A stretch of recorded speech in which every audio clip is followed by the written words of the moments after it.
నెలవంక తొంగి చూసింది, చలిగాలి మేను సోకింది, మనసైన చెలువ కనులందు నిలువ తను వెల్ల పొంగి పూచింది.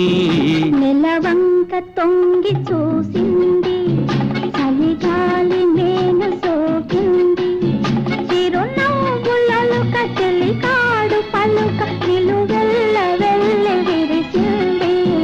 నెలవంక తొంగి చూ